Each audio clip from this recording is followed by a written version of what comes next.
I think people really related to someone who is from a normal background and who is a normal person. You just one MP, though, aren't you? Labour's still in government. What can you actually achieve for the local people? We can push the government into a better direction, and I really, really do believe that. I think by having a Green in the room and a seat at the table, holding people to account and scrutinising decisions that are made, we'll end up with a better political system for everybody.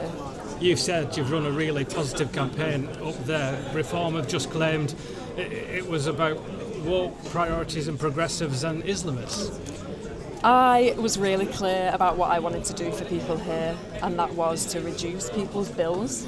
It was to try and fix the NHS, and it was to restore trust in politics, and that is what resonated with people, and that resonated with people across all of our communities. And of course we talked about lots of different issues, but as we talked to people we listened to them, and so when they told us things we were actually there listening and we were coming up with solutions together. Hannah, you've made history. You are the first Green Party candidate to win a parliamentary by-election. Did you think when you started on this journey that you'd be making history here tonight? Honestly, I knew it was always possible. I went into it absolutely knowing that there is an appetite here for change, and there is people across this constituency and much further beyond who are rejecting the old political parties and who are coming together to fight for something better, but who are doing it positively and in a really hopeful way. You talked about all the people who've supported you. You seem to have won thanks to, I might call a coalition of the left, supporters perhaps of George Galloway's party and some others, perhaps even Jeremy Corbyn's party. Do you think that you've won because of support from people who wouldn't normally support the Green Party? Clearly, Labour have talked tonight about how you obviously won the arguments here. Who do you credit with helping you win here? I credit every single person who took the time to talk to me, who told me what they were worried about, what they were concerned about, and who listened as I tried to come up with solutions. Of course, I'm thankful to our many thousands of brilliant volunteers and activists who got out on the doorsteps, even in, I hate to say it, the Manchester rain. We were all out there together.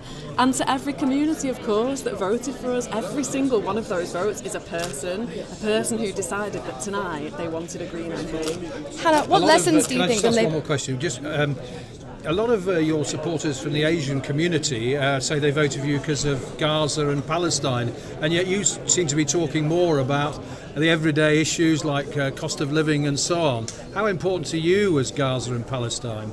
I think, to be clear, you can care about all of those things, and that was really clear from all of our communities. It was never just about Gaza or just about Palestine, as other political parties may have tried to claim.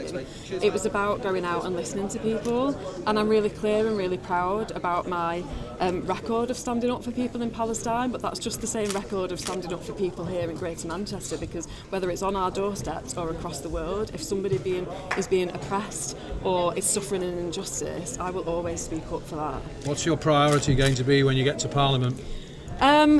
I have a lot that I want to achieve. I think we can have really meaningful change here. We can address lots of things on the streets like litter, fly tipping, but also the NHS, the cost of living, bringing people's bills down.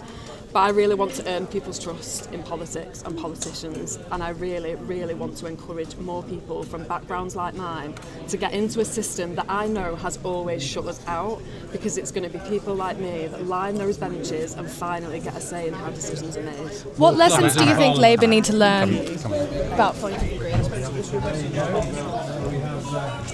Spencer talking to Sky News. In a moment we hope to speak to Matt. You're disappointed you didn't win? No, actually, very, very proud of our result. Yes, all right. If you heard that, that was Matt Goodwin, the Reform UK candidate.